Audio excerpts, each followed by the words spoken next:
بڑھیا نہ ہی مرتی ہے اور نہ ہی ہماری جان چھوڑتی ہے، ایسا سکینہ نے کہا تھا جو کہ مراد کی طرف دیکھ رہی تھی۔ دونوں ہی سگے بہن بھائی تھے اور اپنی ماں سے بے حد تنگ تھے۔ ماں تھی کہ وہ دن رات کھانستی رہتی تھی اور چارپائی کی ہو کر کے رہ گئی تھی۔ اسے ٹی بی کے مرض نے آ لیا تھا، لیکن اس کی ٹی بی کے مرض کے چلتے اسے اتنی تکلیف نہیں تھی جتنی تکلیف اسے اپنے بیٹے اور اپنی بیٹی کے رویے سے ہو رہی تھی۔ وہ دونوں کی باتیں سنتی رہتی تھی لیکن کچھ بولتی نہیں تھی، کیونکہ اسے پتا تھا کہ اب وہ ایک بوڑھی عورت ہے اور اسے ٹی بی کے مرض نے آ لیا ہے۔ ان دونوں کے علاوہ اس کا کوئی تھا نہیں اور یہ دونوں ہی تھے کہ جو اس کی کچھ خدمت کر سکتے تھے، لیکن خدمت کی بجائے وہ دونوں اس سے تنگ تھے اور یہی چاہتے تھے کہ کب یہ بوڑھی مرے اور ہماری جان چھوڑے۔ اسی بات کو لے کر کے دونوں بہن بھائی آپس میں اکثر بحث کرتے تھے اور ایک دوسرے پر الزام لگاتے رہتے تھے۔ کبھی بھائی کہتا تھا کہ تم اس کی دیکھ بھال کر لیا کرو، مجھے نہ کہا کرو، اور کبھی بہن کہتی تھی کہ تم اسے دیکھ لیا کرو، مجھے نہ کہا کرو۔ پھر یہ ہے کہ دونوں اس بات کو لے کر کے اکثر شکوہ کرتے تھے کہ رات رات بھر یہ کھانستی ہے اور اس کی وجہ سے ان کی نیند خراب ہو جاتی ہے۔ لہٰذا اب وہ اس حد تک پہنچ چکے تھے کہ وہ اس کے کھانسنے سے بھی تنگ تھے، اس کے رہنے سے بھی تنگ تھے اور اس کے زندہ ہونے سے بھی تنگ تھے۔ اگر یہ اتنا بڑا مکان نہ ہوتا جس میں اس وقت وہ رہ رہے تھے تو شاید وہ کب کا اسے اٹھا کر کے باہر پھینک چکے ہوتے، لیکن مسئلہ یہ تھا کہ یہ مکان اب اسی کے نام تھا اور جو کہ زندگی اور موت سے لڑ رہی تھی۔ ابھی تک یہ مکان نہ تو مراد کے نام تھا اور نہ ہی سکینہ کے نام تھا۔ اسی مکان کی لالچ میں وہ دونوں اس کی تھوڑی بہت دیکھ بھال کر رہے تھے، اس کی کچھ دوائی وغیرہ لے آتے تھے، لیکن اس کو کوئی آرام نہیں آ رہا تھا اور وہ تھی کہ رفتہ رفتہ موت کی طرف بڑھ رہی تھی۔ یہ اسے خود مار نہیں سکتے تھے کیونکہ وہ ان کی ماں تھی، لیکن یہ اتنا کر سکتے تھے کہ اس کے مرنے کا انتظار کر سکتے تھے اور یہی یہ کر رہے تھے۔ لہٰذا دونوں اس کو لے کر تنگ تو تھے، لیکن ظاہری بات ہے کہ انہیں اس بات کی بھی امید تھی کہ اس کے مرنے کے بعد یہ بڑا گھر خود بخود ان کے نام ہو جائے گا اور انہیں کسی قسم کی دردت نہیں کرنی پڑے گی۔ اپنی زندگی میں اس نے یہ گھر ان کے نام نہیں کیا تھا، نہ ہی کاغذات میں یہ گھر نام تھا، لیکن ظاہری بات ہے کہ یہ اس کی اولاد تھے۔ ماں کے مرنے کے بعد اس گھر سے بچوں کو کون نکالے گا، اور یہی بات لے کر کے وہ دونوں بیٹھے تھے۔ وہ ماں سے بے حد تنگ تھے، لیکن کیا کرتے، وہ اسے رکھنے پر بھی مجبور تھے، لیکن اب پانی سر سے گزر چکا تھا، حد ہو چکی تھی۔ سکینہ اور مراد کے درمیان روزانہ ہی فرخندہ کو لے کر کے بحث ہوتی تھی، فرخندہ جو کہ ان کی ماں تھی، اور وہ دونوں ہی فرخندہ کو لے کر کے بے حد تنگ تھے۔ فرخندہ کو بھی احساس تھا کہ وہ اس کے بارے میں کیا سوچتے ہیں، کس بات پہ جھگڑتے ہیں اور کیا باتیں کرتے ہیں، لیکن وہ کچھ بولتی نہیں تھی کیونکہ اسے پتا تھا کہ یہ زندگی اس کی ایسی زندگی ہے، عمر کا ایسا تقاضا ہے کہ اگر 4 دن وہ اچھے طریقے سے گزار لے تو یہ بہتر ہے، کیونکہ موت تو اسے بھی بہرحال سامنے نظر آ رہی تھی۔ اسے بھی اس چیز کا احساس تھا کہ وہ ایک ایسے خطرناک مرض میں مبتلا ہو چکی ہے کہ اس کا زندہ واپس لوٹ کر آنا بہت مشکل ہوگا، لیکن ظاہری بات ہے کہ اب اس سے زیادہ تکلیف اسے یہ بات دے رہی تھی کہ سکینہ اور مراد اسے اپنے گھر میں رکھ کر کے یا پھر اس کی دیکھ بھال کر کے خوش نہیں تھے۔ ادھر یہ پریشان تھی اور ادھر سکینہ اور مراد آپس میں بیٹھ کے گفتگو کر رہے تھے کہ کوئی ایسا طریقہ نہیں ہو سکتا کہ مرے بغیر ہی اس سے جان چھوٹ جائے اور ہم دونوں جو ہے اس گھر پر قابض ہو جائیں۔ پھر یہ ہے کہ آدھا گھر تم لے لینا، آدھا میں لے لوں گی، اور اسی طریقے سے ہم لوگ اپنی زندگی کو سکون سے گزاریں گے۔ آج کے یہ دور میں یہ گھر کچھ سستا نہیں ہے، یہ ایک اچھی کالونی میں بنا ہوا ایسا مکان ہے کہ جس کی اس وقت مارکیٹ ویلیو 1 کروڑ سے 1.5 کروڑ پہ ہے، اور ظاہری بات ہے کہ اس کو ایسے نہیں چھوڑا جا سکتا۔ سستے وقتوں کا بنا ہوا یہ مکان جو کہ شاید اس وقت 7 یا 8 لاکھ روپے میں تعمیر ہوا تھا، 5 مرلے جگہ پر یہ بنا ہوا مکان آج مارکیٹ ویلیو میں 1 کروڑ سے 1.5 کروڑ روپے کا مکان تھا۔ یہ 1 کروڑ سے 1.5 کروڑ روپے مراد اور سکینہ کے لیے بہت بڑی رقم تھی، اور اس رقم کے لیے انہیں اپنی ماں بوجھ لگ رہی تھی۔ وہ چاہتے تھے کہ جلد سے جلد ان کی ماں اس دنیا سے چلی جائے اور اس کے بعد وہ اس مکان پر پوری طور سے اپنا قبضہ جمائے۔ ان کا ارادہ اس مکان کو اس کالونی سے بیچ کر کے کسی اور جگہ سستا مکان لینے کا تھا۔ انہیں پتہ تھا کہ ذرا شہر سے ہٹ کے کچھ ایسے مکان مل جاتے ہیں کہ جن کی 40-50 لاکھ روپے قیمت ہوگی، اور 40-50 لاکھ روپے میں انہیں ایک اچھا مکان مل جائے گا، اور اچھا مکان 40-50 لاکھ روپے میں لے کر کے 1 کروڑ روپے کی بچت ان کو ہوگی، اور اس 1 کروڑ روپے سے وہ دونوں بہن بھائی زندگی بھر عیش و عشرت سے اپنی زندگی گزار سکتے ہیں، کچھ کاروبار کر سکتے ہیں، اپنی من پسند کی چیزیں خرید سکتے ہیں، اور وہ کچھ کر سکتے ہیں کہ جو ان کے اپنے من کے اندر چل رہا تھا۔ دونوں ہی بہن بھائی کسی نہ کسی کے عشق میں مبتلا تھے۔ بھائی مراد تھا تو اسے روبینہ سے محبت تھی، لیکن روبینہ ایک پڑھی لکھی اور کافی امیر گھر کی لڑکی تھی، اور ظاہری بات ہے کہ اسے پانا اتنا آسان نہیں تھا۔ اس گھر کے بلبوتے پر اسے اس وقت تک حاصل نہیں کیا جا سکتا تھا کہ اس گھر کے ساتھ ساتھ جب تک ایک بڑا کاروبار بھی اسے نہ بتایا جائے۔ ظاہری بات ہے کہ ایک بڑا کاروبار اس کو اور اس کے والدین کو اس بات کے لیے آمادہ کرنے کے لیے کافی تھا کہ لڑکے کے ساتھ شادی ہو سکتی ہے۔ یہی حال سکینہ کے بھی تھا۔ سکینہ بھی نوید کو پسند کرتی تھی، اور نوید کا تعلق بھی ایک کھاتے پیتے گھر سے تھا، اور دونوں ایک دوسرے کو پسند کرنے کے باوجود مالی حیثیت کے کافی فرق سے رہ جاتے تھے۔ ظاہری بات ہے کہ نوید جو کہ ایک کھاتے پیتے گھر سے تھا، اس کے والدین کو ایک ایسے رشتے کی تلاش تھی کہ جو لڑکی بھی اچھے کھاتے پیتے گھر سے ہو۔ لہٰذا دونوں بہن بھائیوں کا یہی پلان تھا کہ اگر اس گھر کو ہم یہاں سے بیچ کر کے 40-50 لاکھ روپے میں شہر سے تھوڑا ہٹ کے ایک بڑا مکان لے لیتے ہیں جو کہ آسانی سے مل جائے گا، تو اس مکان کو لینے کے بعد 1 کروڑ روپے کی رقم اوپر بچے گی۔ اس 1 کروڑ روپے کی رقم سے ہم اپنی زندگی کو سنوار لیں گے۔ مراد کو روبینہ مل جائے گی، اور اسی طریقے سے سکینہ جو ہے وہ نوید کی ہو جائے گی۔ ظاہری بات ہے کہ جب پیسے کی چمک دمک دوسروں کو نظر آئے گی تو یہ رشتے ہونے میں زیادہ ٹائم نہیں لگے گا۔ سب سے بڑی رکاوٹ جو تھی وہ فرخندہ تھی، جو کہ ٹی بی کے مرض میں مبتلا تھی اور ایک بیمار عورت کی طرح گھر میں پڑی تھی۔ اگرچہ وہ ان کی ماں تھی، لیکن یہ ظاہری بات ہے کہ اس کی بیماری کو لے کر کے تنگ تھے۔ نہ وہ مر رہی تھی اور نہ ہی وہ جان چھوڑ رہی تھی۔ ان کے من میں یہی تھا کہ یہ کل کی مرتی آج مرے تاکہ ہمارے حالات صحیح ہوں، لیکن جب تک وہ زندہ تھی نہ تو یہ اس مکان کا سودا کر سکتے تھے، اور نہ ہی جو ہے وہ کسی اور جگہ مکان لے سکتے تھے، اور نہ ہی اپنی زندگی کو بدل سکتے تھے۔ لہٰذا دونوں بہن بھائی اس بات کو لے کر کے پریشان تھے کہ اس کا کیا علاج کیا جائے، کوئی ایسا حل جس سے سانپ بھی مر جائے اور لاٹھی بھی نہ ٹوٹے۔ یہ ایک ایسی کالونی تھی کہ جہاں پر لوگ بہت کم ایک دوسرے سے واسطہ رکھتے تھے۔ بڑے بڑے گھر تھے اور سب لوگ اپنی اپنی ذات تک محدود ہو کر کے رہ گئے تھے، اور کوئی کسی کے ساتھ زیادہ تعلق نہیں رکھتا تھا۔ لہٰذا یہاں پر اس کالونی میں ایک کام ہو سکتا تھا، اور وہ کام یہ تھا کہ اگر چپ چاپ سے فرخندہ کو غائب کر دیا جائے اور اسے کسی ایسی جگہ چھوڑ آئیں کہ نہ تو اس کا کچھ پتہ لگے۔ یہ دونوں بہن بھائی اسے مارنے کے حق میں نہیں تھے کہ ہم اسے جان سے مار دیں، لیکن دونوں سوچتے تھے کہ اگر اسے کسی ایسی جگہ چھوڑ آئیں کہ جہاں سے وہ واپس ہی نہ آ سکے، تو اس کے چلے جانے کے کچھ عرصے بعد ہم اس مکان پر اپنا پورا قبضہ جما سکتے ہیں، اور اس مکان پر اپنا قبضہ جمانے کے بعد اس مکان کو ہم اپنی مرضی کی قیمت پر فروخت کر سکتے ہیں۔ انہیں امید تھی کہ 1.5 کروڑ سے زیادہ کی رقم انہیں ملے گی، کیونکہ یہ مکان واقعی ایک شاندار کالونی میں تھا، جو کہ ایک ایسی کالونی تھی جو کہ اچھے کھاتے پیتے لوگوں کی کالونی کہلاتی تھی۔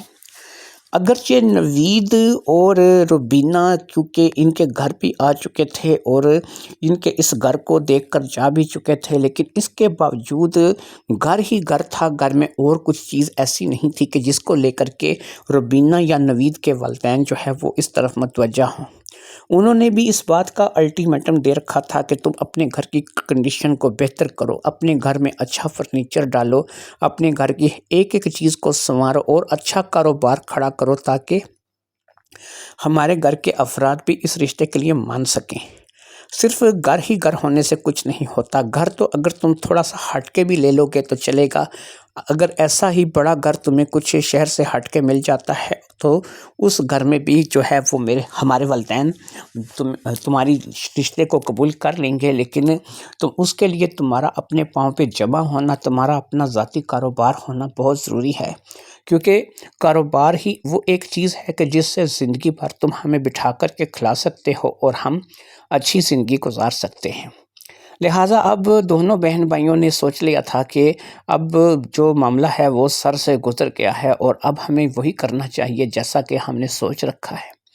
لہٰذا انہوں نے اب بیٹھ کر کے اس چیز کا پلان بنانا شروع کر دیا کہ کس طریقے سے اس بوڑھی سے جان چھڑائی جائے اور اس کے بعد جو ہے وہ اپنے معاملات کو بہتر بنایا جائے۔ کافی سوچ بچار کے بعد انہوں نے ایک علاقے کا انتخاب کیا۔ انہوں نے سوچا کہ ہم کسی بہانے سے اسے وہاں لے جائیں گے اور وہاں لے جا کر کے اسے وہیں کا وہیں چھوڑ کر کے آ جائیں گے۔ لہٰذا انہوں نے اس بات کو سوچنے کے بعد اس بات کا آپس میں متفقہ فیصلہ کر لیا کہ ہم اسے اسی علاقے میں لے کر جائیں گے۔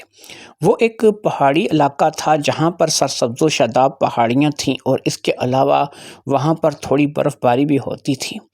بہت ہی ہٹ کے تھا، یہاں سے بہت دور تھا اور کبھی بھی وہ واپس نہیں آ سکتی تھی، کیونکہ ظاہری بات ہے کہ واپس آنے کے لیے ایک تو اس کی صحت مند زندگی ضروری تھی اور دوسرا یہ ہے کہ اسے وہاں پر اگر یہ لوگ چھوڑ کر کے آ جاتے تو وہ وہاں پر ہی ہو کر کے رہ جاتی۔ اگر وہ واپس آنے کی کوشش بھی کرتی، پہلی بات تو یہ ہے کہ وہ واپس آنے کی کوشش کرتی ہی نہیں، کیونکہ ظاہری بات ہے اسے اس بات کا پتہ چل جاتا کہ اسے اس کے بیٹا اور بیٹی یہاں چھوڑ کر کے چلے گئے ہیں۔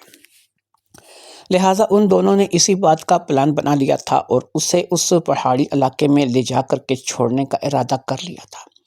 وہ پہاڑی علاقہ بہت خطرناک بھی تھا اور انہوں نے اس بات کا فیصلہ کیا تھا کہ اسے ہم کسی ایسی جگہ چھوڑ کر کے آئیں گے جہاں سے یہ کبھی واپس نہ آ سکے۔ اگر وہاں اس کے ساتھ کوئی حادثہ ہو جاتا ہے اور کل کو ہمیں اس کی خبر ملتی ہے تو ہم کہہ سکیں گے کہ یہ اپنی مرضی سے وہاں پر گئی تھی اور اس نے خود کہا تھا کہ مجھے وہاں اس پہاڑی علاقے میں چھوڑ کے آ جاؤ۔ کوئی نہ کوئی بہانہ بنایا جا سکتا تھا، کسی نہ کسی طریقے سے بات کو کور کیا جا سکتا تھا، لیکن بہرحال اس سے جان چھڑائی جا سکتی تھی۔ سکینہ اور مراد نے مکمل طور پر یہ متفقہ فیصلہ کر لیا تھا کہ وہ اپنی ماں کو کسی ایسی جگہ چھوڑ آئیں گے کہ جہاں سے یہ کبھی واپس نہ آ سکے، لہٰذا وہ پہاڑی علاقہ انہیں سب سے زیادہ بہترین لگ رہا تھا۔ وہ اپنی زندگی میں ایک دفعہ اس علاقے میں گھومنے پھرنے کے لیے گئے تھے اور وہاں پر جا کر کے انہوں نے چند روز گزارے تھے، جس کی وجہ سے وہ اس علاقے کی چپے چپے سے واقف ہو چکے تھے۔ انہیں اچھے طریقے سے یقین تھا کہ اگر اسے پہاڑی علاقے سے جنگل کی طرف لے جایا جائے، جو کہ وہاں اس پہاڑی علاقے کا اکلوتا جنگل تھا، اور اس جنگل میں اس بڑھیا کو چھوڑ کر کے یہ لوگ واپس آ جائیں تو اس جنگل سے اس کا واپس بچ کر آنا بہت مشکل ہے۔ لہٰذا یہی سوچ کر کے انہوں نے اس پلان کو آخری فیصلہ کر لیا تھا اور اس کو آخری رنگ دے دیا تھا کہ ہمیں ایسا ہی کرنا پڑے گا۔ یہ وہی حساب ہو گیا تھا کہ باپ یا ماں کی چارپائی کو اٹھا کر باہر پھینکنے والا، جو کہ اب انہوں نے متفقہ طور پر اس بات کا فیصلہ کر لیا تھا اور اس بات پہ وہ دونوں ہی ذہنی طور پر آمادہ ہو گئے تھے کہ ہمیں ایسا کرنا ہے۔ لہٰذا کچھ دن کے لیے انہوں نے اپنے رویے کو تبدیل کر لیا۔ اب وہ تھوڑا سا ماں کا دھیان رکھنے لگے تھے اور اسے وقت پہ دوائی دینے لگے تھے۔ ماں نے بھی اس بات کو شاید سوچا کہ شاید بچوں کے دل میں کچھ اسے لے کر کے رحم آ گیا ہے اور بچے جو ہے اس کی طرف متوجہ ہو گئے ہیں، لیکن اسے بیچ کی بات کا پتہ نہیں تھا کہ ایسا کیوں ہو رہا ہے۔ ایک روز دونوں ہی بچے کہنے لگے کہ دیکھو ماں، ایسا ہے کہ ایک جگہ پہ پتہ چلا ہے تو یہاں سے کافی دور، کہ ایک حکیم صاحب ہیں جو کہ دوائی دیتے ہیں، امید ہے کہ تمہیں وہاں سے علاج آئے گا۔ ماں نے کہا بیٹا، شہر میں رہ کر کے اتنے اچھے اچھے ڈاکٹروں سے جب علاج نہیں ہو رہا تو کسی حکیم سے مجھے کیسے آرام آ سکتا ہے؟ لہٰذا تم لوگ جو ہے اس بات کو چھوڑ دو، میں یہی ٹھیک ہوں۔ دونوں بچے ضد کرنے لگے کہ نہیں ماں، وہ حکیم بڑا کاری والا ہے، اس کو جو ہے بڑا تجربہ ہے اور اس کے بارے میں ہم لوگوں نے بڑا سنا ہے، بس تم تیار ہو جاؤ، ہم تمہیں اپنی گاڑی میں ڈال کر کے وہاں لے جائیں گے۔ دونوں ہی ماں کو یہاں سے لے کر کے جانا چاہتے تھے اور اس سے جان چھڑا کر کے آنا چاہتے تھے۔ دونوں نے اس بات کو سوچ لیا تھا کہ اب ایک دفعہ اس کو لے کر کے جائیں گے تو پھر کبھی واپس نہیں آئیں گے۔ دونوں اس بات سے متفق تھے اور دونوں نے یہ فیصلہ کیونکہ کر لیا تھا، اس لیے انہوں نے ماں کو کسی نہ کسی طرح سے بھلا پھسلا کر کے منا لیا اور پھر اسے اپنی گاڑی میں بٹھا کر کے اس جگہ لے گئے جہاں پر واقع ہی ایک بہت عالی شان پہاڑی علاقہ تھا۔ یہاں تک اپنی گاڑی میں پہنچنے میں بھی انہیں 3 گھنٹے لگ گئے تھے اور 3 گھنٹے کے سفر کے بعد وہ یہاں اس علاقے میں پہنچ سکے تھے۔ یہاں پہنچ کر انہوں نے پہلے تو ماں کو اچھے طریقے سے اس پہاڑی علاقے میں گھمایا پھرایا اور پھر دوائی کیا لے کے دینی تھی یا کسی حکیم کے پاس کیا لے کے جانا تھا، ایک جگہ کھائی دیکھ کر کے انہوں نے اپنی ماں کو کھائی میں پھینک دیا۔ اگرچہ انہوں نے اس طریقے سے دھکا نہیں دیا تھا کہ وہ منہ کے بل جا گرے اور وہیں پر اس کا دم نکل جائے، لیکن وہاں سے کھائی سے کیونکہ کافی زیادہ پھسلن تھی، اس لیے انہوں نے اپنی ماں کو وہاں پر لے جا کر کے اس طریقے سے نیچے گرایا تھا کہ وہ ایسا لگے کہ پاؤں پھسلنے سے نیچے گرتی چلی گئی ہے۔ کافی سارے پہاڑی علاقے کے لوگ وہاں پر اکٹھے ہو گئے تھے اور انہوں نے جب دیکھا تھا تو وہاں پر اپنی ماں کو لے کر کے واویلا کرنا شروع کر دیا تھا۔ لوگوں نے کہا تھا کہ ہم جا کر کے نیچے دیکھتے ہیں، اس پہاڑی پھسلن کا ایک اور راستہ بھی ہے جہاں سے ہم لوگ آرام سے جا کر کے نیچے دیکھ سکتے ہیں اور نیچے جا کر دیکھنے سے پتہ چل جائے گا کہ اس کے ساتھ کیا بنا ہے۔ کافی گہری کھائی تھی اور کافی لمبی پھسلن تھی، اس لیے انہیں امید تھا کہ بوڑھی گرنے کے بعد یا تو بچی نہیں ہوگی اور اگر بچی بھی ہوگی تو اپنی آخری سانسوں پر ہوگی۔ ان لوگوں کے ساتھ ہو کر کے یہ بھی وہاں پر چل دیے اور کافی دور چکر کاٹ کر کے جب یہ نیچے اس پہاڑی پھسلن کے آخری حد تک پہنچے، یعنی کہ اس کھائی کے نیچے تہہ تک پہنچے، تو یہاں پر تو نہ تو کوئی انسان تھا اور نہ ہی کوئی موجود تھا۔ انہیں ایسا محسوس ہوا کہ یہاں سے بالکل اسے غائب کر دیا گیا ہے، یہاں پر تو وہ تھی ہی نہیں۔ کچھ لوگوں نے کہا کہ کچھ جانور ایسے اس پہاڑی علاقے میں پائے گئے ہیں کہ شاید ان جانوروں کے ہتھے وہ چڑھ گئی ہوگی اور انہوں نے اسے نقصان پہنچایا ہوگا۔ 3-4 جانوروں کے نام لیے جو کہ کافی خطرناک تھے اور ان پہاڑوں میں کبھی کبھار دیکھے جاتے تھے۔ وہ یہاں پر مستقل تو نہیں رہتے تھے لیکن کبھی کبھار دیکھے جاتے تھے۔ ان میں چیتا کا نام لیا گیا، اس میں سور کا نام لیا گیا، اس کے علاوہ بھیڑیے کا نام لیا گیا۔ یہ تینوں ہی ایسے جانور تھے کہ جو اپنے دشمن کو ختم کرنے کے لیے کافی تھے۔ دونوں ہی بیٹا بیٹی اندر ہی اندر خوش تھے کہ چلو اس بڑی عورت سے جان چھوٹ گئی، اور یہاں کے سارے لوگ اس بات کے گواہ بن گئے کہ یہ عورت پاؤں پھسلنے سے نیچے اس کھائی میں جا گری ہے، اور پھر اس کے بعد ہم لوگوں نے اسے تلاش کرنے کی بڑی کوشش کی ہے لیکن اس کا کچھ پتہ نہیں چلا ہے۔ یہاں کے تھانے میں بھی اس بات کی رپورٹ کروائی گئی اور تھانے نے بھی ایک ٹیم باقاعدہ طور پر سرچ کے لیے بھیجی اور وہاں پر کچھ بھی پتہ نہیں چلا۔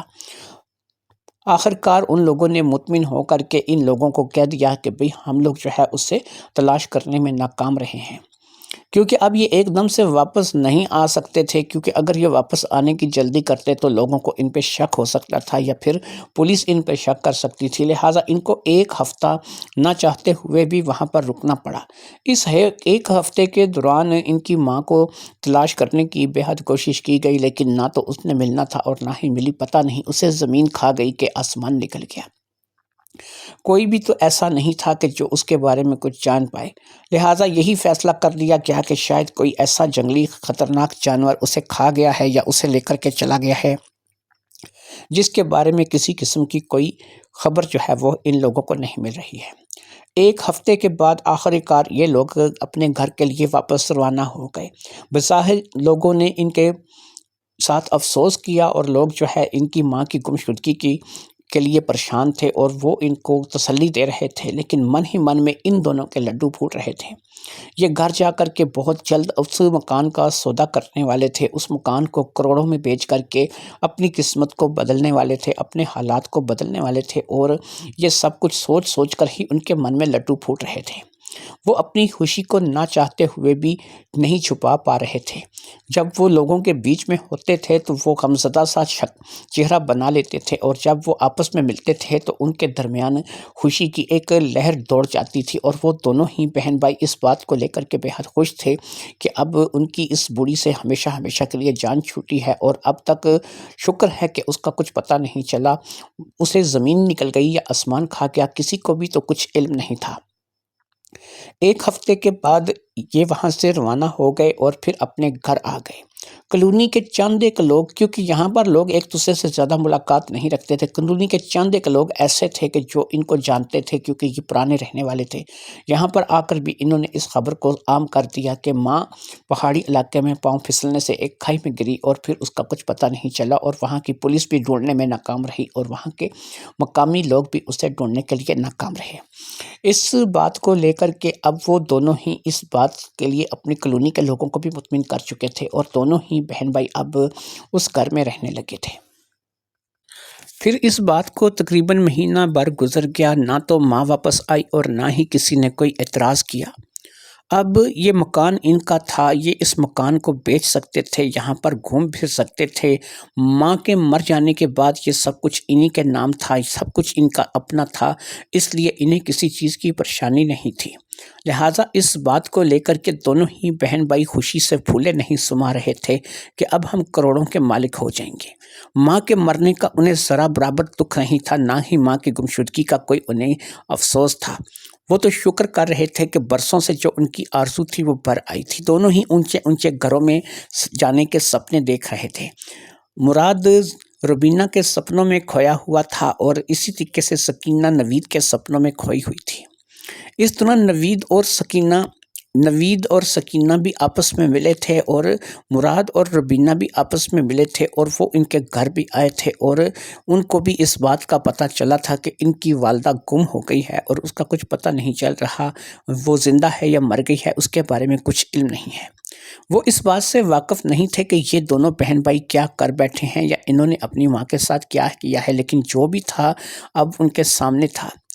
انہوں نے انہیں بھی رو دھو کر کے بتا دیا تھا کہ جو کچھ بھی ہوا ہے وہ اب ہماری مرضی سے تھوڑا ہی ہوا ہے۔ پاؤں پھسلا اور پاؤں پھسلنے سے وہ ایک کھائی میں گرتی چلی گئی۔ وہ کھائی ایسی پھسلن دار کھائی تھی کہ ہم لوگ جب دوسری طرف سے گھوم کر کافی گھنٹوں کے بعد نیچے پہنچے تو پتہ چلا کہ وہ وہاں پر موجود نہیں ہے۔ پولیس بھی ڈھونڈنے میں ناکام رہی اور مقامی لوگ بھی اسے تلاش نہیں کر سکے۔ ایک مہینہ گزر جانے کے بعد اب مختلف پراپرٹی ڈیلروں سے اس مکان کی قیمت یہ لوگ لگوانے لگے اور پھر مکان کے بیچنے کی باتیں چلنے لگیں۔ یہ لوگ واقعی اس مکان کو بیچ کر کے کسی اور جگہ چلے جانا چاہتے تھے۔ شہر سے ہٹ کر کے ایک نئی کالونی تیار ہو رہی تھی جہاں پر ہر چیز کی ویسی ہی سہولت تھی جہاں اس کالونی میں تھی، لیکن فرق بس اتنا تھا کہ اس کالونی سے شہر تک آنے میں تقریباً 1 گھنٹہ لگتا تھا، یعنی کافی شہر سے دور ایک علیحدہ ہی منصوبہ جو ہے وہ تیار ہو رہا تھا۔ 40-50 لاکھ روپے میں وہاں پر جو گھر اس وقت مل رہا تھا، یہ گھر اس گھر سے بھی بہتر تھا جس گھر میں یہ اس وقت رہ رہے تھے۔ لہٰذا دونوں بہن بھائی نے وہاں کا وزٹ کیا تھا اور ایک مکان کو اپنی رہائش کے لیے پسند کر لیا تھا۔ مکان کیا تھا؟ اچھی خاصی کوٹھی تھی جو کہ 2 حصوں پر مشتمل تھی، اور یہ کوٹھی 10 مرلے پر بنی ہوئی تھی، نہ کہ یہ پہلی والے مکان تو 5 مرلے پہ بنا ہوا تھا۔ 10 مرلے کے اوپر ڈبل منزل یہ سٹوری بنی ہوئی تھی۔ اس میں چھوٹا سا لان بھی تھا اور اس کے علاوہ جو ہے وہاں پر ہر وہ سہولت موجود تھی۔ کچھ چیزیں ایسی تھیں کہ جو ابھی وہاں پر لگائی جا رہی تھی، جیسے کہ گیس وغیرہ کی پائپ لائن بچھائی جا رہی تھی اور بجلی کے کھمبوں کا بھی کچھ پرابلم تھا، لیکن وہ بہت جلد حل ہو جانا تھا۔ اگر یہ لوگ یہاں پر آ جاتے تو انہیں ہر سہولت مل جاتی اور اس کے بعد یہ اپنی زندگی کو اچھے طریقے سے انجوائے کر سکتے تھے۔ روبینہ اور نوید نے بھی اس کوٹھی کو جا کر کے ان کے ساتھ دیکھ لیا تھا جو کہ 50 لاکھ روپے میں مل رہی تھی اور دونوں نے ہی اسے اوکے کر دیا تھا۔ اب یہاں یہ پراپرٹی جو کہ یہ بیچنا چاہ رہے تھے اس کی قیمت 1,60,00,000 روپے لگ چکی تھی، لیکن یہ ابھی بھی اسے دینے کے لیے آمادہ نہیں تھے۔ 2-3 اور پراپرٹی بھی ڈیلر بھی آ کر کے دیکھ کر کے گئے تھے، لیکن رقم 1.5 کروڑ یا 1,60,00,000 کے درمیان ہی چل رہی تھی۔ ان کا کہنا تھا کہ اگر کوئی 1,70,00,000 یا 65 تک دے گا تو ہم اسے دے دیں گے، کیونکہ 10 کروڑ سے بھی بہت فرق پڑنے والا تھا۔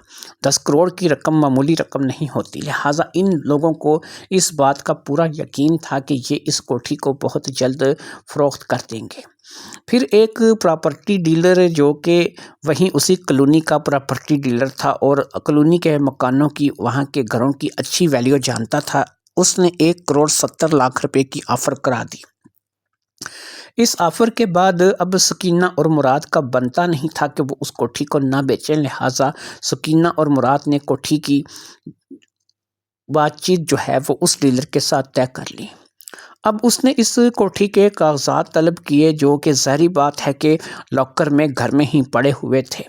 ان کاغذات کو جب انہوں نے نکالا اور اس کاغذات کو نکال کر کے انہوں نے دیکھنا شروع کیا تو انہیں کچھ اچنبھا ہوا۔ کوٹھی کے یہ کاغذات اگرچہ ان کی ماں کے نام تھے اور اس کے بعد یہ ان کے اندر خود بخود منتقل ہو جاتے، لیکن ظاہری بات ہے کہ ان کو بھی منتقل کروانا پڑتا، اور اس میں ظاہری بات ہے کہ یہ کام کچہری کا تھا اور کچہری سے ہی کوئی وکیل ان کے نام ان کاغذات کو منتقل کروا سکتا تھا۔ لہٰذا یہ اس فائل کو لے کر کے اگلے ہی روز کچہری چلے گئے اور وہاں پر ایک وکیل سے بات کی اور انہیں بتایا کہ ان کی ماں اب اس دنیا میں نہیں رہی یا پھر کھو گئی ہے۔ اس کے حوالے سے پولیس اسٹیشن میں باقاعدہ رپورٹ درج ہے، فلاں علاقے میں ہم اسے لے کر کے گئے تھے اور اس کا پتہ نہیں چلا، لہٰذا ہم اب اس مکان کو فروخت کرنا چاہتے ہیں اور فروخت کر کے کسی اور جگہ مکان لینا چاہتے ہیں، اس رجسٹری کو ہمارے نام منتقل کر دیا جائے۔ وکیل نے ساری رجسٹری کو اچھے طریقے سے دیکھا اور دیکھنے کے بعد یہ کہا کہ ٹھیک ہے، ایسا ہو سکتا ہے کہ یہ تمہارے نام منتقل ہو جائے، لیکن اس کے لیے کم سے کم 6 ماہ تم لوگوں کو انتظار کرنا پڑے گا، کیونکہ اگر تمہاری ماں کی لاش مل جاتی تو پتہ چلتا کہ وہ مر چکی ہے، اور اگر اس کی لاش نہیں ملی تو گمشدہ کہا جائے گا، اور گمشدہ عورت 6 ماہ تک اگر نہ ملے تو پھر اس کی جو جائیداد ہے جو کہ اس کے نام ہے اس کے بچوں کو منتقل کی جا سکتی ہے۔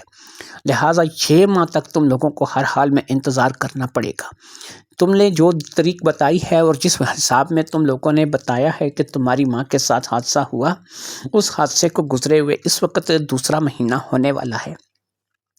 2 ماہ میں اگر وہ تمہارے پاس نہیں آئی تو باقی 4 ماہ میں بھی ظاہری بات ہے کہ وہ تمہارے پاس نہیں آئے گی، کیونکہ اگر وہ ہوگی تو آئے گی، جیسا کہ تم لوگ بتا رہے ہو کہ شاید کوئی جانور اٹھا کے لے گیا ہوگا تو اس کا واپس آنا ناممکن ہے۔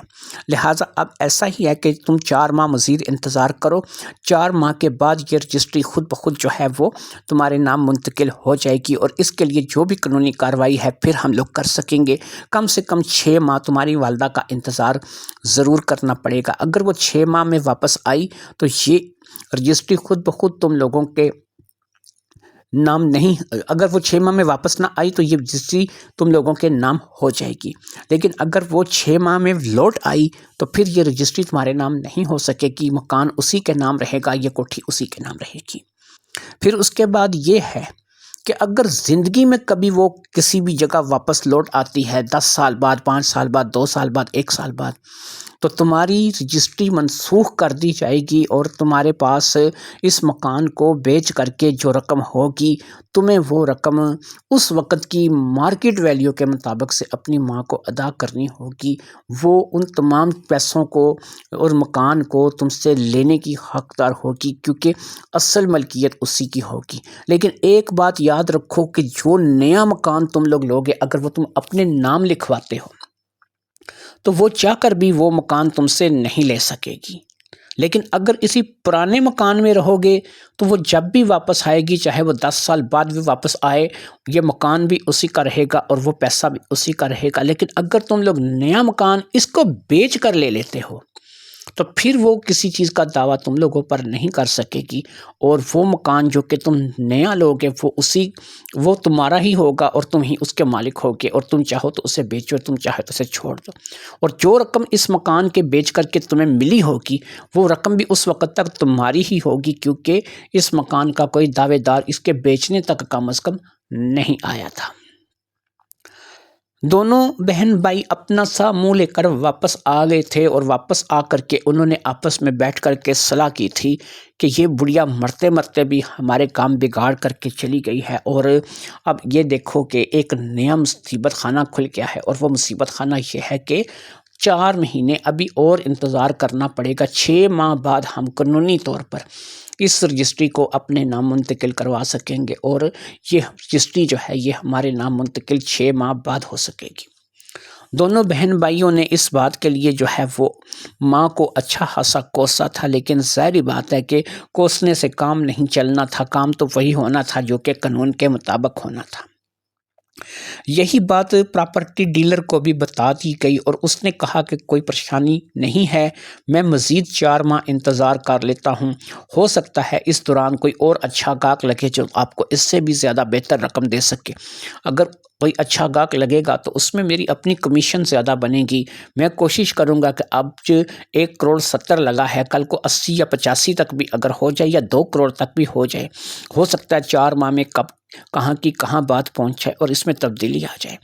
دونوں بہن بھائی لالچی تو تھے، اس لیے انہوں نے اس بات کو بھی غنیمت جانا کہ اگر 4 ماہ بعد اس مکان کی قیمت اور بڑھ جاتی ہے اور پراپرٹی ریٹ اور اوپر چڑھ جاتا ہے تو ظاہری بات ہے کہ یہ ان دونوں کے لیے مفید ہوگا اور یہ جو بات ہے ان کے لیے فائدہ مند رہے گی۔ لہٰذا نہ چاہتے ہوئے بھی 4 ماہ کا ابھی انتظار تھا اور 4 ماہ دونوں بہن بھائیوں کو انتظار کرنا تھا۔ اس 4 ماہ میں دونوں بہن بھائی اب اپنے اندر نئے نئے خواب دیکھنے لگے، اپنے مستقبل کے بارے میں سوچنے لگے۔ سکینہ نوید کو لے کر کے اور مراد رپینہ کو لے کر کے نئے سے نئے تانے بانے بننے لگا، اپنے نئے خواب دیکھنے لگا اور دونوں ہی بہن بھائی اس بات کو لے کر کے خوش تھے کہ ان کی ماں سے ہمیشہ ہمیشہ کے لیے جان چھوٹی۔ ایک کمرہ اس کوٹھی میں ایسا تھا کہ جسے بہت کم استعمال کیا جاتا تھا، زیادہ تر اس پہ تالا ہی لگا رہتا تھا اور ایسا کہا جاتا تھا کہ اس کمرے کے اندر کچھ پرانا اور بسیدہ سامان ہے جو کہ ان کی والدہ کا ہے اور والدہ کا وہ سامان ظاہری بات ہے کہ اب انہیں چبھنے لگا تھا۔ لہٰذا دونوں بہن بھائیوں نے اس بات کا متفقہ فیصلہ کیا کہ اس کمرے کے تالے کو توڑ دیتے ہیں کیونکہ چابی تو پاس نہیں ہے، یا پھر کسی جگہ سے اس کی چابی بنوا لیتے ہیں، وہاں دیکھیں گے کہ اندر کون سی چیزیں پڑی ہیں اور ان چیزوں کو دیکھ کر کے اس بات کا فیصلہ کریں گے کہ انہیں رکھنا ہے یا پھر پھینکنا ہے۔ لہٰذا دونوں میں یہ طے ہو گیا کہ کہاں چابیاں بنواتے پھریں گے، کہاں چابی بنوانے والے کو ساتھ لے کر کے آئیں گے۔ لوہے کا کوئی موٹا سا ڈنڈا لیتے ہیں، اس سے تالا ہی توڑ دیتے ہیں، پرانا بسیدہ تالا ہے، 1-2 ضرب میں ٹوٹ جائے گا اور پھر اس کے بعد وہ چھوٹی سی کوٹھی، ایک چھوٹا سا کمرہ جہاں پر کچھ پرانا بسیدہ سامان ماں کے دور کا پڑا ہے، دیکھیں گے اگر اس میں ہمارے کام کی کوئی چیز ہوگی تو ٹھیک ہے، نہیں ہے تو کباڑ کو بلا کے بیچ دیں گے یا پھر جو ہے وہ اس کو کسی اور جگہ ٹھکانے لگا دیں گے۔ دونوں بہن بھائی کیونکہ اس بات کا متفقہ فیصلہ کر چکے تھے، لہٰذا دونوں نے اس کمرے کو توڑنے کا فیصلہ کر لیا۔ 2-3 ضربوں کے بعد ہی وہ تالا ٹوٹ گیا اور تالا ٹوٹنے کے بعد ظاہری بات ہے کہ اس زنگ لگی کنڈی کو کھولنے میں زیادہ ٹائم نہیں لگا، کنڈی کھل چکی تھی اور دونوں ہی اس چھوٹی سی کوٹھی نما کمرے میں داخل ہو چکے تھے۔ جیسے ہی وہ اس کمرے میں داخل ہوئے انہیں وہاں پر کچھ خاص نہیں ملا۔ خاص نہیں ملنا تھا کیونکہ وہاں پر ایک لکڑ کا پرانا بسیدہ سا صندوق پڑا تھا اور اس کے علاوہ ایک گٹھری سی تھی جو کہ کپڑوں سے بندھی پڑی تھی اور اس گٹھری کو بڑے ہی سلیقے سے باندھ کر کے رکھا گیا تھا۔ اس میں باقاعدہ سے فینائل کی گولیوں کی خوشبو اٹھ رہی تھی، یعنی کہ چوہے وغیرہ یا کیڑے مکوڑوں سے دور رکھنے کے لیے شاید وہاں پر اس فینائل کی گولیوں کا پیکٹ رکھا گیا تھا۔ فینائل کی گولیوں کا پیکٹ کا یہ ہوتا ہے کہ وہ سالہ سال کپڑوں میں پڑا رہتا ہے تو اس کپڑے کو کیڑے نہیں کھاتے، وہاں پہ چوہے نہیں آتے اور زیادہ تر وہ کپڑا فینائل کی گولیوں کی وجہ سے محفوظ رہتا ہے۔ اس کمرے میں صرف ایک صندوق اور اس کپڑوں کی گٹھڑی کے علاوہ کچھ بھی نہیں تھا، لہٰذا دونوں ہی بہن بھائی کو کافی مایوسی کا سامنا ہوا تھا کہ صرف یہ 2 چیزیں اس کوٹھی نما کمرے میں پتہ نہیں سالوں سے بند تھیں۔ ماں کا بھی دماغ نہیں کام کرتا، پتہ نہیں اس نے 2 ہی چیزیں سنبھال کر کہاں سے رکھی ہوئی تھیں۔ دونوں ہی بہن بھائی سب سے پہلے تو اس گٹھڑی کی طرف لٹکے کے دیکھتے ہیں کہ اس گٹھڑی میں کیا کپڑے ہیں۔ اب انہوں نے اس گٹھڑی کی گانٹھ کو کھولا اور اس گٹھڑی کو جیسے ہی انہوں نے کھولا اب انہوں نے دیکھا کہ وہاں پر چھوٹے بچوں کے کپڑے تھے جو کہ کافی پرانے زمانے کے تھے اور ایسا لگتا تھا کہ بہت اولڈ فیشن، بہت اولڈ ماڈل کپڑے ہیں۔ ان کپڑوں کو نکال کر کے وہ دونوں بہن بھائی ایک دوسرے کو دیکھنے لگے، دونوں کے چہرے پر حیرت تھی، دونوں ہی حیرت بھرے انداز میں ایک دوسرے کو دیکھ رہے تھے اور دونوں من ہی من میں مسکرا رہے تھے کہ دیکھو ہماری ماں کتنی پاگل تھی کہ جس نے یہ چھوٹے سے بچوں کے کپڑے سنبھال کے رکھے ہوئے ہیں۔ ان میں سے ایک جوڑا جو تھا وہ مردانہ تھا، یعنی کہ وہ کسی ایسے بچے کا تھا جو کہ لڑکا رہا ہوگا اور دوسرا کسی لڑکی کا جوڑا تھا۔ ایسے ہی 4-5 جوڑے لڑکے کے تھے، 4-5 جوڑے لڑکی کے تھے جو کہ سنبھال کر کے رکھے ہوئے تھے۔ یہ وہ کپڑے تھے اور ان کپڑوں کے ساتھ ساتھ اس گٹھڑی کے اندر ایک اور گٹھڑی تھی، یعنی ایک اور چھوٹی سی گٹھڑی اس گٹھڑی کے اندر سے برآمد ہوئی تھی، اور اس گٹھڑی میں جو جوڑے تھے وہ صرف 2 ہی جوڑے تھے، یعنی ایک کسی بچی کا تھا اور ایک کسی بچے کا تھا، اور یہ بہت ہی چھوٹے تھے۔ ایسا لگتا تھا کہ بالکل ایسا بچہ کہ جو ابھی پیدا ہوا ہو کہ اس کے کپڑوں کا جوڑا ہے، اور اس کو جو ہے وہ یہاں پر بانٹ کر کے رکھ دیا گیا ہے۔ دونوں ہی ماں کے اوپر من ہی من مسکرا رہے تھے، اور دونوں ہی ماں کی بیوقوفیوں پر ہنس رہے تھے کہ یہ دیکھو ہماری ماں کو کیا ہو گیا تھا، یہ چیزیں بھی کوئی سنبھال کے رکھنے والی ہوتی ہیں، اور ان چیزوں کا ظاہری بات ہے کہ اس کوٹھری میں اتنی احتیاط سے رکھ کے تالے لگانے کا کیا مقصد ہے۔ یہ باتیں ظاہری بات ہے کہ دونوں کو سمجھ نہیں آ رہی تھیں، اور دونوں ہی من اس بات کو لے کر کے مسکرا رہے تھے، اور من ہی من اس بات کو لے کر کے ماں کا مذاق اڑا رہے تھے کہ ماں ہماری واقعی ایک پاگل عورت تھی، اور اس پاگل عورت کا اب یہی انجام ہونا چاہیے تھا جو کہ اس کا ہو چکا تھا۔ اس کے بعد اب وہ صندوق کی طرف بڑے، ایک لکڑ کا صندوق تھا، لیکن اسے بھی باقاعدہ ایک تالا لگا کر کے بند کیا گیا تھا۔ 2-3 ضربیں لگانے بعد یہ تالا بھی ٹوٹ گیا تھا، اور پھر اس کے صندوق کے ڈھکن کو بھی اٹھا لیا گیا۔ جیسے ہی صندوق کا ڈھکن کھلا، اندر سے ایک خوشبو سی اٹھی، شاید کوئی ایسی چیز تھی کہ جو بہت زیادہ خوشبو دینے والی تھی، جو کہ اس صندوق میں اندر رکھی ہوئی تھی۔ خوشبو کے ساتھ ہی پورا کمرہ مہک اٹھا۔ اس صندوق کے اندر کچھ زیادہ چیزیں نہیں تھیں، بس کچھ کاغذات تھے، کچھ فائلیں تھیں، اور ایسی ہی کچھ بے سروپا چیزیں تھیں کہ جن کے بارے میں ظاہری بات ہے کہ نہ تو سکینہ کو پتہ تھا اور نہ ہی مراد ان کے بارے میں کچھ جانتا تھا۔ لہٰذا انہوں نے وہ سارے کاغذات اٹھا لیے اور پھر اس صندوق کو بند کر دیا۔ اب یہ کاغذات کو لے کر کے اس کمرے سے باہر نکل آئے، اور ساتھ ہی ساتھ یہ اس گٹھری کو بھی اٹھا کر کے لے آئے تھے۔ گٹھری اور کاغذات کو یہ اس کمرے سے، اس کوٹھری سے نکال کر لے آئے تھے۔ اب یہ وہاں پر باقاعدہ ایک ایسے کمرے میں پہنچ کے جہاں پر اچھی خاصی روشنی تھی۔ یہاں لا کر کے انہوں نے ان کاغذات کو اور گٹھری کو ایک ٹیبل پر رکھ دیا۔ دونوں ہی بہن بھائی سب سے پہلے تو اس کپڑوں کو کیونکہ یہ دیکھ چکے تھے، اس لیے اب یہ ان کاغذات کو دیکھنے لگے۔ یہ کاغذات کسی نرسنگ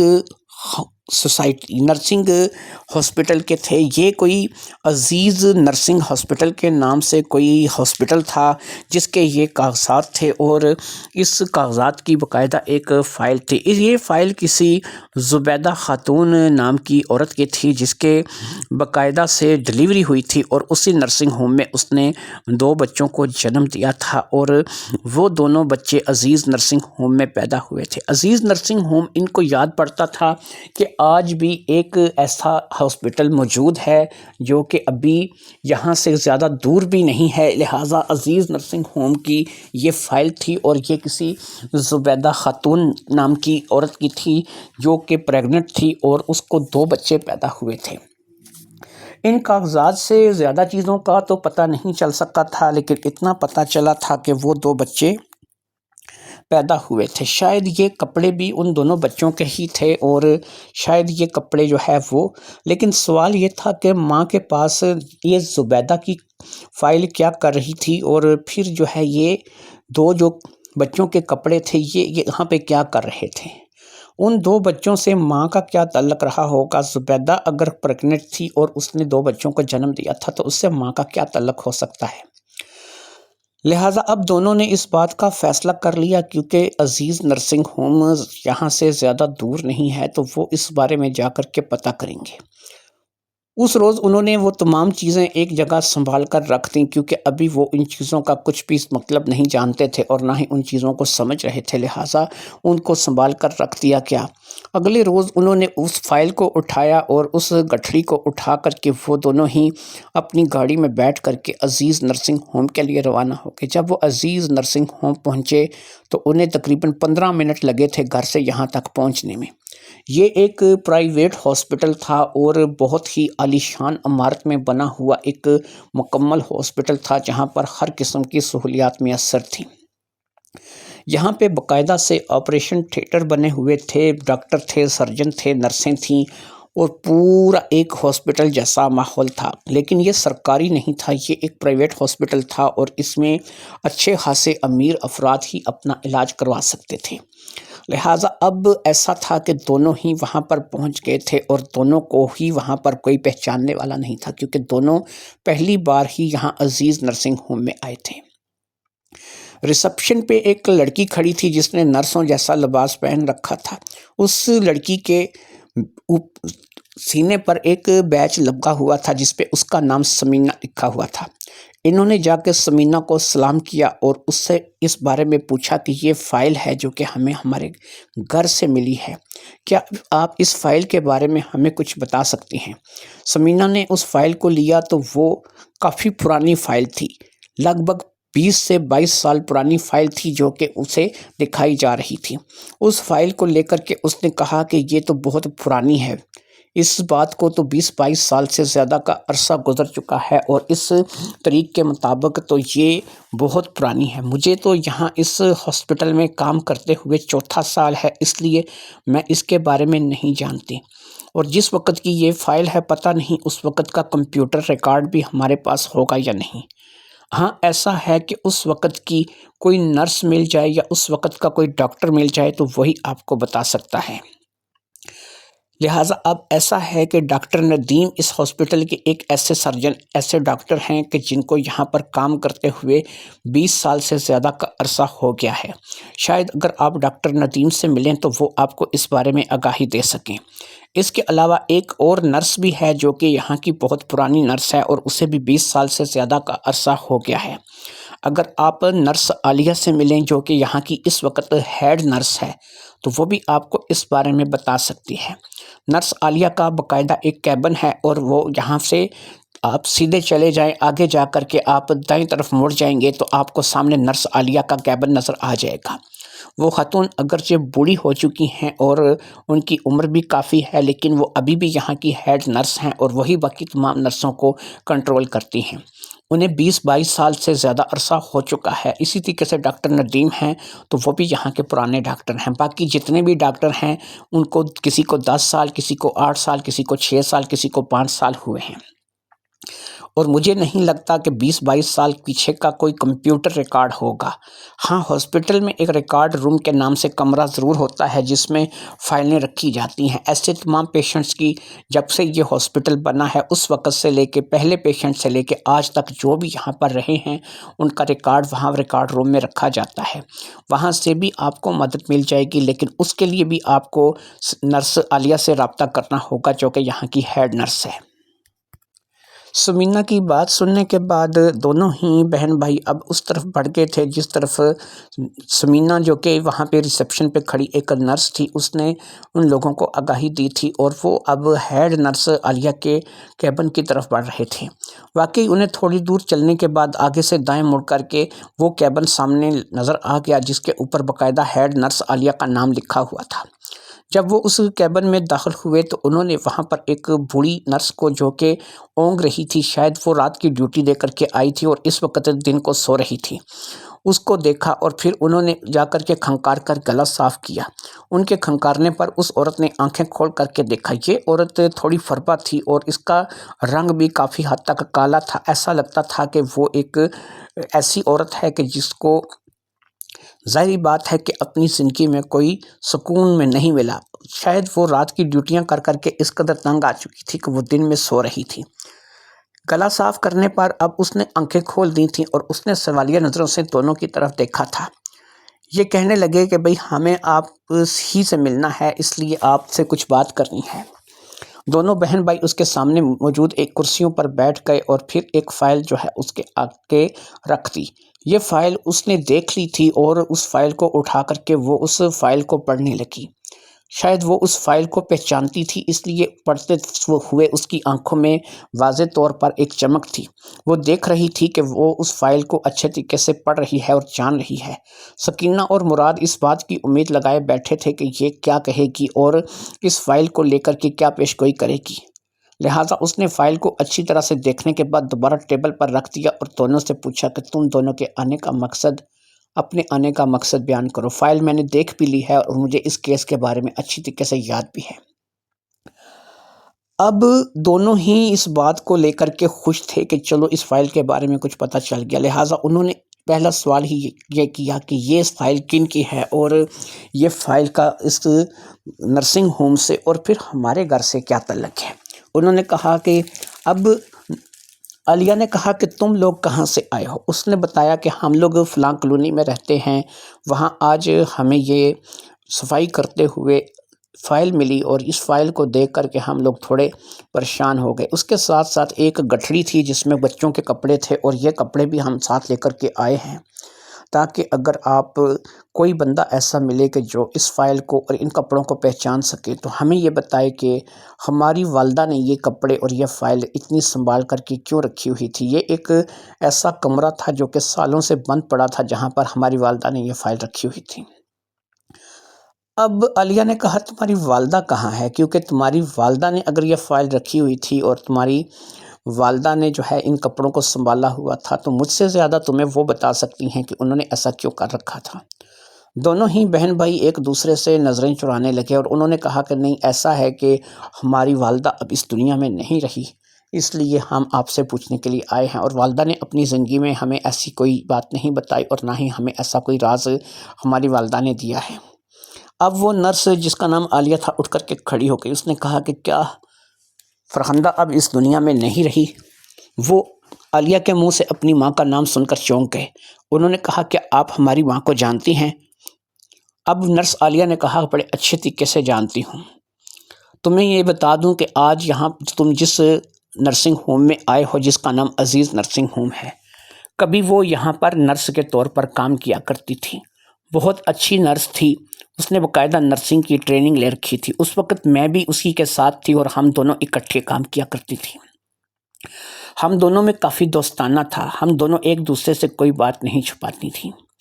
پھر ایک کافی امیر خاتون یہاں پر آئی اور اس خاتون کے ڈیلیوری ہونے والی تھی۔ ڈیلیوری کے ٹائم اس کی موت ہو گئی۔ اس نے 2 بچوں کو، جڑواں بچوں کو جنم دیا۔ موت کے بعد بھی اس کی لاش کو لینے کے لیے کوئی نہیں آیا۔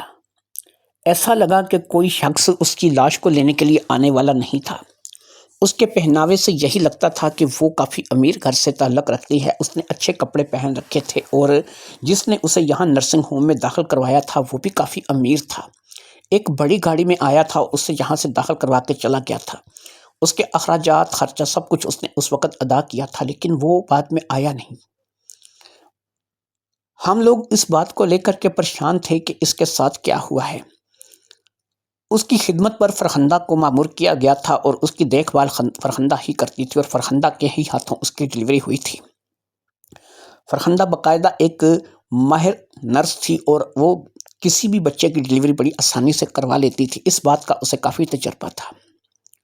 بچوں کی پیدائش کی کچھ دیر تک تو ان کی ماں زندہ رہی تھی اور اس نے فرخندہ کو وہ بچے سونپ دیے تھے۔ اس نے فرخندہ سے کہا تھا کہ ان دونوں بچوں کا تم نے دھیان رکھنا ہے اور اگر ان کا باپ واپس آئے تو یہ بچے اس کی امانت ہیں، اس کے حوالے کر دینا ہے۔ اس عورت جس کا نام کہ زبیدہ تھا، جس کی یہ فائل ہے، اس کو زیادہ مہلت نہیں ملی تھی اور وہ اپنے بچوں کی پیدائش کے کچھ دیر بعد ہی فوت ہو گئی تھی۔ اس کی فوتگی کے بعد ہم لوگوں نے انتظار کیا کہ کوئی اس کی لاش کو لینے کے لیے آئے گا۔ ہم نے اس ایڈریس پر رابطہ کیا جو کہ رجسٹر میں اندراج کروایا گیا تھا، لیکن اس ایڈریس پر ہمیں کوئی بندہ نہیں ملا، بلکہ وہ ایک غلط ایڈریس تھا۔ وہاں پر کوئی گھر بھی موجود نہیں تھا جس جگہ کا ایڈریس لکھوایا گیا تھا۔ لہٰذا ہم اس بات کو لے کر کے پریشان ہو گئے۔ فرخندہ کیونکہ زبیدہ کے زیادہ قریب رہی تھی، اس لیے کفنانے دفنانے کا انتظام اس وقت فرخندہ نے اپنے ذمہ لے لیا اور اس عورت کی لاش کو جو ہے وہ دفنا دیا گیا۔ اس کی لاش کو رکھا نہیں جا سکتا تھا۔ اس کی لاش کو دفنانے کے بعد اس نے اس عورت کی فائل کی ایک کاپی مانگی، کیونکہ ایک کاپی تو اسٹار روم میں جانی تھی، لہٰذا ایک کاپی اس نے مانگی اور اس کی فائل کو لے کر کے وہ یہاں سے چلی گئی۔ وہ 2 بچے بھی وہ اپنے ساتھ لے گئی تھی اور ان دونوں بچوں کا نام اس نے، جہاں تک مجھے یاد پڑتا ہے، مراد اور سکینہ رکھا تھا۔ یہ بات سن کر تو جیسے مراد اور سکینہ کے پاؤں کے نیچے سے زمین نکل گئی۔ وہ ایک دوسرے کی طرف حیرت بری نظروں سے دیکھنے لگے، یعنی مراد اور سکینہ فرخندہ کی اولاد نہیں تھے، وہ تو کسی زبیدہ نامی عورت کے بچے تھے جو کہ انہیں جنم دیتے ہی دنیا سے چلی گئی تھی اور ان کا باپ انہیں لینے تک نہیں آیا تھا اور نہ ہی ان کے باپ نے ان کی ماں کی لاش کو کندھا دیا تھا اور نہ ہی ان کی ماں کو لینے آیا تھا۔ ان دونوں کی آنکھوں میں ہلکی ہلکی نمی تیر رہی تھی، انہیں اپنی غلطی کا پچھتاوا ہو رہا تھا۔ بہرحال نرس عالیہ رکی نہیں، اس نے آگے کہا۔ وہ وہاں سے چلی گئی تھی، پھر اس کے کچھ عرصے بعد اس نے نوکری بھی چھوڑ دی تھی۔ اس نے کہا کہ 2 بچوں کی پرورش کی ذمہ داری اس قدر ہے کہ وہ اب کام نہیں کر سکتی۔ فرہندہ کے پاس ایک آبائی مکان تھا جو کہ اس کے پرکھوں نے چھوڑا تھا۔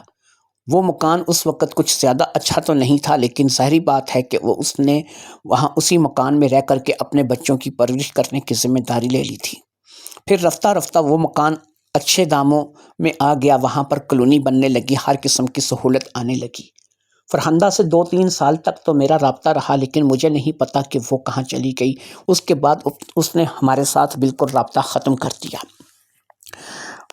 میں کبھی فرہندہ کے گھر نہیں گئی، نہ ہی اس نے مجھے کبھی اپنے گھر بلایا تھا، لیکن یہ ہے کہ وہ کبھی کبھار مجھ سے مل لیتی تھی نرسنگ ہوم میں، وہ بھی 2-3 سال تک ہی ملتی رہی۔ اس کے بعد اس کا میرا ملنا بھی ختم ہو گیا۔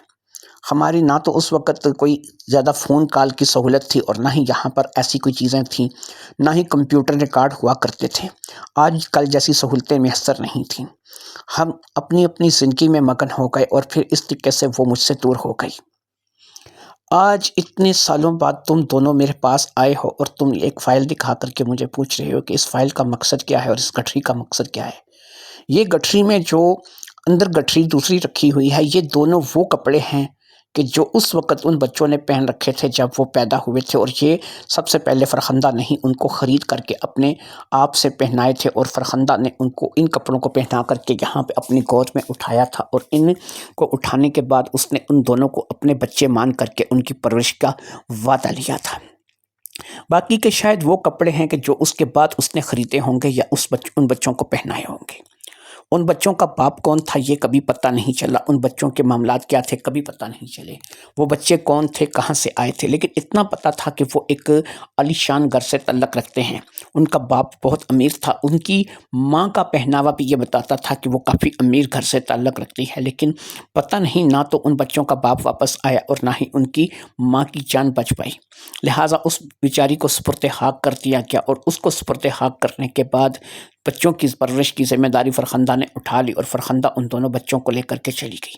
اس نے اپنی نوکری، اپنا مستقبل قربان کر دیا اور ان دونوں کی بچوں کی پرورش میں لگ گئی۔ فرخندہ کا اس دنیا میں کچھ زیادہ نہیں تھا، اس لیے شاید اس نے اپنی زندگی ان بچوں کے نام کر دی تھی۔ اس نے شاید خود شادی نہیں کی، کیونکہ 2-3 سال تک جب تک اس کے ساتھ رابطہ رہا مجھے یہی خبر ملتی رہی کہ وہ ابھی تک غیر شادی شدہ ہے، اس نے شادی نہیں کی۔ اس نے اپنی خوشیاں، اپنے سب کچھ اپنے بچوں کے لیے قربان کرتی تھی، اور پھر وہ اس گھر میں جہاں پر وہ 7-8 لاکھ روپے کا اس وقت وہ گھر ہوگا، اتنی ہی مالیت ہوگی، لیکن آج کے دور میں اگر اس گھر کو دیکھا جائے تو وہ کروڑوں میں ہوگا، کم سے کم 1.5 سے 2 کروڑ پہ اس کی قیمت ہوگی۔ لہٰذا وہ اپنے بچوں کے ساتھ چلی گئی، اور آج تم لوگ مجھے بتا رہے ہو کہ وہ اب اس دنیا میں نہیں رہی، اور تم دونوں شاید اگر اس کے بچے ہونے کا دعوے دار ہو اور تو تم لوگوں کا نام سکینہ اور مراد ہونا چاہیے۔ دونوں ہی اس بات کو جان بھی چکے تھے، سمجھ بھی چکے تھے، اور انہیں اب اس بات کو لے کر کے شرمندگی ہو رہی تھی کہ ان کی اپنی ماں نہیں تھی، اس نے اپنی زندگی نہیں بسائی، اس نے شادی نہیں کی، اس نے ان دونوں کی پرورش کے لیے اس وقت جب کہ یہ بالکل ایسے تھے کہ اب ایک گھونٹ پانی بھی خود سے نہیں مانگ سکتے تھے، اس وقت اس نے ان دونوں کو پالا پوسا۔ اس عورت کے مر جانے کے بعد نہ تو اس عورت کا شوہر آیا اور نہ ہی اس عورت کے بارے میں کچھ پتہ چلا۔ فرخندہ کے ساتھ جو سلوک ان لوگوں نے کیا تھا اس کا پچھتاوا اب ان دونوں کو ہو رہا تھا، لیکن ظاہری بات ہے کہ یہ کسی کو بتا نہیں سکتے تھے کہ انہوں نے کیا کیا ہے اور ان کے کیسے معاملات چلے ہیں، اور انہوں نے اس بیچاری کے ساتھ جو کہ ان کی پالنے والی تھی، جس نے ان کی ماں بن کر کے اپنی ساری خوشیوں کو ان کے اوپر قربان کر دیا تھا، انہوں نے اس کے ساتھ کیا سلوک کیا ہے۔ دونوں ہی من میں شرمندہ تھے، دونوں ہی اس بات کو لے کر کے شرمندہ تھے کہ جب اس کو ان کی ضرورت پڑی، جب وہ بیمار ہوئی تو انہوں نے اس کو کچھ کام نہیں آئے، اس کے لیے تو الٹا انہوں نے ایک ایسا راستہ کھودا کہ جس میں وہ بیچاری پتہ نہیں اپنی جان سے چلی گئی یا پھر اب وہ زندہ ہے یا نہیں ہے، کچھ بھی تو اس کے بارے میں علم نہیں تھا۔ یہ تو اب 6 ماہ پورا ہونے کا انتظار کر رہے تھے کہ 6 ماہ پورے ہو جانے کے بعد یہ اس کے مکان پر قبضہ کریں گے، اسے کروڑوں میں بیچ کر کے اپنا مستقبل سنواریں گے، اپنی زندگی کو بنائیں گے۔ ان لوگوں کے لیے کہ جن لوگوں کے ساتھ ابھی ان کا واسطہ جمعہ 8 دن ہو گئے پڑا ہے، لیکن جو 20-22 سال سے ان دونوں کو پال رہی ہے، پرورش کر رہی ہے، اپنا پیٹ کاٹ کاٹ کر ان کو کھلا رہی ہے، اسے یہ اٹھا کر کے گھر سے باہر پھینک آئے تھے۔ دونوں کو اس بات کی شرمندگی تھی، لہٰذا دونوں ہی من میں اس بات کو لے کر کے شرمندہ تھے۔ عالیہ کی باتوں نے یہ بات ثابت کر دی تھی کہ یہ دونوں ایک ایسے ہی بچے ہیں کہ جن کو اس نے پرورش کیا ہے۔ یہی سکینہ اور مراد ہیں اور یہی وہ زبیدہ کے بچے ہیں۔ یہ فائل بھی اب سمجھ آ چکی تھی اور ان کپڑوں کا راز بھی پتہ چل چکا تھا، لہٰذا دونوں نے بھیگتی آنکھوں کے ساتھ عالیہ سے اجازت لی اور واپس آ کر کے اپنی گاڑی میں بیٹھ گئے۔ بڑے ہی بوجھل دل کے ساتھ گاڑی چلاتے ہوئے یہ واپس آئے تھے، پھر اپنے گھر پہنچے۔ گھر پہنچ کر کے اپنے گھر میں داخل ہوئے تو ان کی خوشی کی انتہا نہ رہی۔ جب یہ اپنے گھر پہنچے تو انہوں نے سامنے ہی بستر پر اپنی ماں کو بیٹھے ہوئے پایا، وہی ماں جسے یہ پھینک آئے تھے، وہی ماں جسے یہ مرا ہوا سمجھ رہے تھے، وہی ماں جسے یہ سمجھ رہے تھے کہ اب اس دنیا میں نہیں رہی۔ اس کے ساتھ کچھ پہاڑی مقامی لوگ تھے جو کہ وہاں پر آئے ہوئے تھے۔ انہیں یاد تھا کہ ماں کے پاس اس گھر کی ایکسٹرا چابیاں ہوتی ہیں، شاید انہی کے ذریعے سے دروازہ کھولا گیا تھا اور ان کی غیر موجودگی میں بھی وہ گھر کے اندر آ گئے تھے۔ یہ دونوں بچے ماں کو دیکھ کر کے خوش ہو چکے تھے۔ ان دونوں نے آگے بڑھ کر کے ماں کے پاؤں پکڑ لیے، دونوں زاروں قطار رو رہے تھے، شاید اپنے کیے پر ان کو کچھ ضرورت سے زیادہ ہی شرمندگی تھی۔ پھر انہوں نے سر اٹھا کر کے دیکھا تو ان کی ماں کے چہرے پر ایک مسکراہٹ تھی، ان کا چہرہ تھوڑا سا بہتر نظر آ رہا تھا، اس کی صحت تھوڑی بہتر ہوئی تھی۔ مقامی لوگوں نے آگے بڑھ کر کے ان لوگوں کو تسلی دی اور بتایا کہ تمہاری ماں کی جان بچ گئی ہے۔ جب یہ وہاں سے نیچے کھائی پہ گری تھی تو وہاں پر ایک شخص نیچے بکریاں چگا رہا تھا جس کا نام نور شاہ تھا۔ نور شاہ فوری طور پر تمہاری ماں کو اٹھا کر کے وہاں سے لے گیا تھا کہ تمہاری ماں کو کوئی جانور نقصان نہ پہنچائے یا تمہاری ماں کی جان نہ چلی جائے۔ نور شاہ ایک بہترین حکیم تھا اور پہاڑ کی جڑی بوٹیوں سے بڑے اچھے طریقے سے واقف تھا۔ وہ بکریاں، جانور یا کوئی چیز بیمار ہو جاتی تھی تو ان کا بھی علاج کیا کرتا تھا۔ جب اس نے تمہاری ماں کی حالت دیکھی تو اس نے تمہاری ماں کا باقاعدہ سے علاج شروع کر دیا۔ تمہاری ماں کی کنڈیشن ایسی نہیں تھی کہ وہ فوری طور پر جو ہے وہ کسی سے رابطہ کر سکتا، وہ بالکل الگ تھلگ رہتا تھا، بکریاں بیڑیں پال کر کے گزارا کرتا تھا اور بالکل ہمارے علاقے کا نہیں تھا، ہمارے علاقے سے تھوڑا ہٹ کے دور تھا۔ اس لیے جب ہم نے اسے تلاش کرنے کی کوشش کی تو یہ ہمیں نہیں ملی اور ہم لوگ تھک ہار کر کے واپس آ گئے اور یہ سمجھ لیا کہ شاید اسے کوئی جانور کھا گیا ہوگا، لیکن وہ اس کا علاج کرتا رہا۔ اس کے علاج سے اس کی صحت کافی بہتر ہو گئی۔ جب یہ اپنے حواس میں آئی تو اس نے اسے بتایا کہ اس کا پاؤں پھسل گیا تھا اور یہ کھائی میں گری تھی، لہٰذا وہ اب اس کے بارے میں پتہ کرنے لگا۔ جب وہ ہمارے علاقے میں پہنچا تو یہاں کے پولیس اسٹیشن سے اور مقامی لوگوں سے اسے اس بات کا پتہ چل گیا کہ یہ کہاں سے گری تھی، اور اس کے بچے کیونکہ اس کے گرنے کی وجہ سے کافی پریشان تھے، وہ اسے تلاش کرتے رہے تھے۔ پھر اسی طریقے سے تم لوگوں کا پتہ کروایا تو پتہ چلا کہ تم لوگ شہر میں رہتے ہو اور شہر میں ظاہری بات ہے کہ وہ گھر جو تھا اس کا پتہ اسے پتہ تھا، اسے لے کر کے آ گئے۔ جب یہ گری تھی تو اس کے ساتھ کچھ چابیوں کا گچھا بھی تھا جو کہ شاید اسی مکان کا تھا، اور اسی کے ساتھ اس گھر کو کھولا گیا اور پھر یہ گھر کھل گیا اور ہم لوگ جہاں پر آ گئے۔ ماں کی صحت واقعی اب بہت بہتر نظر آ رہی تھی۔ بچوں نے ان لوگوں کو یقین دلایا کہ اب ہم ماں کی پوری دیکھ بھال کریں گے اور اس کی صحت کا پورا خیال رکھیں گے۔ وہ حکیم جس کا نام نور شاہ تھا جو کہ وہاں پر بکریاں چگاتا تھا، وہ ساتھ آیا تھا۔ اس نے ماں کے لیے کچھ چیزیں بتائی تھیں اور کچھ جڑی بوٹی دے گیا تھا۔ اس نے کہا تھا کہ اس کا استعمال کراتے رہو، یہ بہتر سے بہترین ہو جائے گی۔ باقی سب سے بڑی بات جو ہے وہ خوشی ہوتی ہے۔ اگر تم اس کا خیال رکھو گے، اسے خوشی دو گے تو یہ کبھی بیمار نہیں پڑے گی۔ دونوں بچوں نے وعدہ کیا تھا کہ ہم اپنی ماں کا پورے طریقے سے خیال رکھیں گے اور ویسا ہی کریں گے جیسا کہ آپ لوگ چاہیں گے۔ وہ لوگ وہاں سے روانہ ہو چکے تھے اور اب یہ دونوں ماں کے گلے لگ کر کے رو رہے تھے۔ شاید انہیں اس بات کا احساس ہو گیا تھا کہ جس دولت کو یہ حاصل کرنا چاہتے ہیں وہ ماں کے سچے پیار کے آگے کچھ بھی نہیں۔ اور پھر جس طریقے سے ان لوگوں کو پتہ چلا تھا کہ وہ ان کی ماں نہ ہونے کے باوجود بھی ان دونوں کو پالتی پوستی رہی ہے، تو ظاہری بات ہے کہ ان دونوں کا اندر ٹوٹ چکا تھا اور یہ دونوں اپنے ان گناہوں سے باز آ چکے تھے۔ دونوں نے اپنی ماں کی اچھی دیکھ بھال شروع کر دی اور پھر رفتہ رفتہ وہ ٹھیک ہونے لگی۔ وہ ایک دفعہ پھر صحت یاب ہو چکی تھی، ایک دفعہ پھر اپنے پاؤں پہ چلنے لگی تھی۔ اس کا ٹی بی کا مرض جاتا رہا تھا اور وہ دونوں اپنے بچوں کے ساتھ رہ رہی تھی۔ پھر خود ہی اس نے اپنی طرف سے اس بات کا فیصلہ کیا کہ یہ اتنا بڑا گھر ہم لوگ کیوں رکھیں، کیونکہ وہ اپنے بچوں کی دل کی بات کو بھی جان چکی تھی۔ کیوں نہ ہم اسے بیچ کر کے ہٹ کر کے ایک اور گھر لے لیں جو کہ 40-50 لاکھ روپے میں مل جائے، اور ہم اسے بیچ کر کے باقی کے جو پیسے ہیں اسے کسی کاروبار میں لگائیں اور پھر تم لوگ جو ہے وہ اپنی زندگی بنا سکو۔ اس نے وہ فیصلہ کر لیا تھا جو کہ یہ بچے چاہتے تھے، کیونکہ وہ بچوں کے من کی آواز کو بھی سمجھتی تھی۔ آخر اس نے انہیں پالا تھا، چاہے وہ بن بیاہی ماں تھی لیکن ان کی ماں تو تھی۔ اس نے شادی نہیں کی تھی، اس نے جو قربانی دی تھی آج شاید وہ قربانی تھی جو کہ اس کے کام آ گئی تھی۔ اس کی جان بھی بچ گئی تھی اور دونوں بچے بھی سدھر گئے تھے۔ دونوں بچے اپنی ماں کے ساتھ ہنسی خوشی رہ رہے تھے۔